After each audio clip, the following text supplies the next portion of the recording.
So, mga mamita, huwag niyo ko isali sa grupo, maliit ang waistline niyo pa, hindi pa pwede maging mamita. Huwag mo na. Ayan, so, kinukumpleto ko ang aking mga babies, and it's time na rin naman na mga mas bagets sa mga alaga ko. Mga anak no, tatanggapin na ba natin? Kami mas bagets sa kanila. So, at syempre dahil sa tagal mo na yung kumukuha ng endorsers, ang unang-unang tinanong, mabait ba yan? Masipag ba yan mag-post? Masisipag ang mga batang ito. And Shira also, kahit na si EA ang aking anak-anahan, kinukuha niya yung gamit ni EA. Siya yung mga mami, paano gamitin ko? So, matagal na siya girl baby. Si Isabel naman, I love her so much. Itong batang to, I really appreciate, parang lahat ng passion message siya. Alam mo naman, simple bagay lang, na-appreciate ko eh. Yan. Hello naman to our Vice Governor. Yan.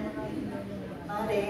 Yan. And of course, Sophia, very sweet girl. Napakagalang pag may events, kahit hindi ko siya alaga. Lumalapit talaga sila ni Miguel. So I think they belong to the family. Ganun lang naman, mababaw na naman ang kaibigan ko. At maganda, syempre, mansa na. Opo. So kung kakailanganin ulit yung group ng Timo Amanda, maybe ililigtas namin si Tango. Okay. Okay. How do you feel Miss LT hindi nawawala ang interest ng audience sa inyo?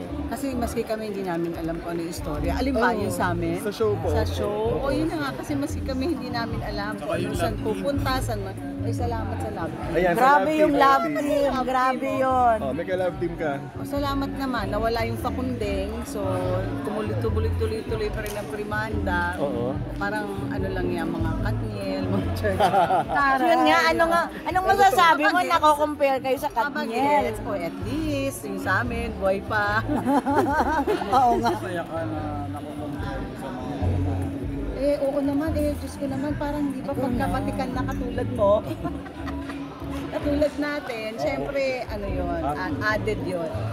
Added, pangpataba ng puso. Pero Miss LT, ang daming nag-root sa love team nyo na maging true to life. Alam naman natin, hindi pwede yun. Okay. kung sabi parang true to life daw. I love Bell Dolls. Pero totoo ba nanliligaw? Nagkapalit Diba? Ay, nakaawan ko kay Nay Lolit. Si Nay Lolit, binubuking niya eh. Si Nay Lolit, darating ba siya? Darating ba yung nanay ko? Iyanan natin ang nanay ko. Nangululong. Gano'n naman yung nanay ko. Pabayaan na natin. So kami from you, wala talaga. Parang television lang talaga. Para lang sa love team talaga. Ano sabi ni Senator dito pag nag-uusap kayo? Okay lang naman po. Wala Pagka namang problema. nalilig talaga kayo na ang dating Magkumpare naman kami, magkaibigan. Wala namang problema. Pero napanood mo yung mga comment ni Nay Lolit. Grabe. Nakakasaya na tinatanggap yung nagkaroon ng love team na tinanggap. Nakakatuwa nga maski yung kay Miss Charo at saka kay Mr. Jaime, di ba? Sir, Ma'am and Sir. So para malinaw, talagang lang to, on-screen love din. O di sana meron din sa movie. Ganun pa. Basta trabaho. Basta sa So trabaho. hanggang trabaho lang talaga, walang personalan. O parang Rudy Fernandez. Pero Miss yung sinabi LT, mo, pero Miss LT, nababasa mo yung mga post ni Nay Lolit tungkol sa inyo. Intriguing ba? Oo. Iniintriga ba ako ni nanay? Pag nababasa Alam mo mo yan. si nanay, siya talaga yung mag-iintriga, no? Hindi, okay na yan, natin. Ayaw daw na. Okay lang din kung ayaw na. Ano po ba kasi totoo? Hindi naman siya Once and yung, for all. hindi naman siya yung involved. Wala talaga. Alam Once mo, and for all. once and for all talaga, kailangan may declaration. Ayaw ng bell down. Ayaw ng bell down. Parang wala ng mga fake news. Kasi may mga Kapag-gets yun, di ba? naniniwala. Oo, sinabi mo, totoo. Nakakabagets yun. Nakakabagets na merong pang mga ganyan na hindi na, nabubuhayan ng loob ang mga senior citizen. Sabi mo kanina, Tama. Miss LT, na parang hindi pwede. Parang Ang tinuldukan mo na yung personal na relationship with Senator Lito Lapid. Hindi ko naman tinuldukan. Wala naman ako sinabing Hindi pwede, sabi mo. hindi. Sa ngayon. Sa ngayon. Kasi inisip Hindi ko mo tuloy. masasabi yung future. Yes. Kasi feeling ko naman din may ibang karelasyon si Senator Lito Lapid kasi kasama niya sa Italy. Oh, okay. Nakuna ng picture, di ba? Okay po. Wala namang problema doon. Miss LT. Miss Anong problema? Miss Nanay. LT. Nanay. Ayan si nanay. Oh, yan ang interviewin nyo. Ayan, ayan. Nay, halika dali! Welcome! Oh, welcome! Wow! Wow!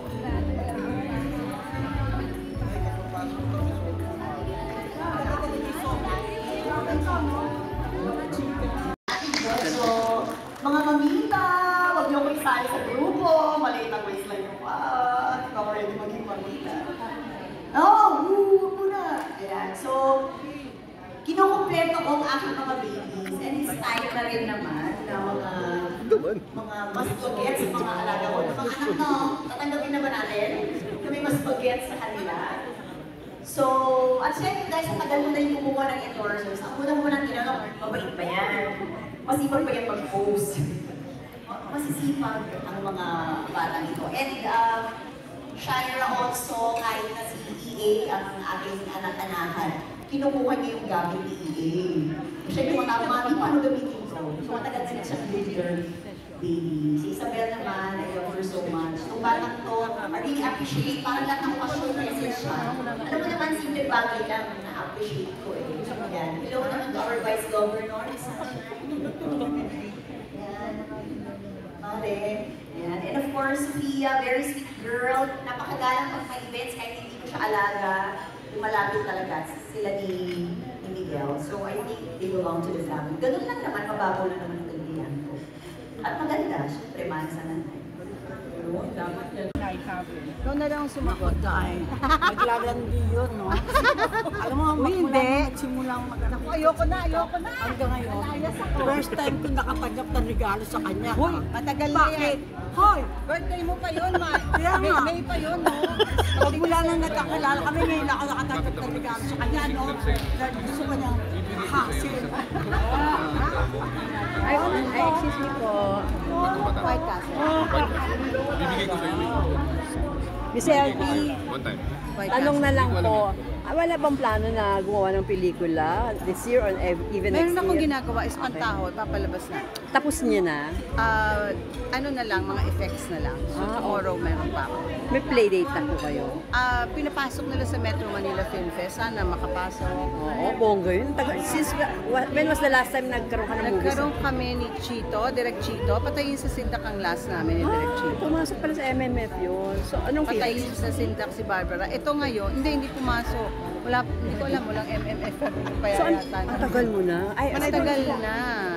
How's it working po with Judy? Oh, sobra akong masyado akong maligaya na nakasama First ko siya. time? First time po. Nakasama ko siya pero maikli lang sa Mano po. Hindi kami halos nagka-eksena. So first time talaga na yung mag-ina kami. So talagang, ang tawag nga niya sa akin, Nay, anak na nga tawag ko sa kanya. Tapos exchange ng mga pagkain. Parang sisters na? Hindi, Judy okay Ann. lang yun. Tapos, mas naging close kami, mas nagkaroon ng bonding. Minsan, natutulala ako pagka-eksena ko siya. Sobrang, lahat sila. Actually, lahat sila. Minsan nanonood na lang ako sa kanila kasi lahat nagdadali. Pero with Jude tayo, sabi ko, sobrang galing. May nakakapagpatulala kay Lorna talaga. Oo, sobrang siyang galing talaga. Acting showdown po ba ito? Meron kasi kaming eksena na nakapanoorin nyo na lang. Basta yung eksena na yun, nasa kami, nasa sementeryo ng Kalamba. Sa Kalamba, sementeryo sa Kalamba. Nasa yung eksena na yun. Yung parang, alam mo, biglang pag nag-rehearsal, syempre, yung breakdown. Pag action, talagang di ko alam kung saan niya hinuhugot. Yung pagtulo ng luha, grabe, tuloy-tuloy. Tuloy-tuloy lang. Hindi ko mas deserve ng mas malakas na natin. Maingay na. If ever kasi magkakasabay kayo sa MMFT, Ate B, at saka Nadine naman ang asawa niya. Ako, sorry. Pero maraming salamat kay Ate V. Kay Ate V talaga yung role na Talaga. So ano, pag nagharap kayo sa MMFF, di ba? Okay lang. Kasi happy naman din daw si Ate V na ako yung nakuha for that. Thank you. Happy. Happy lang. Let us all be happy.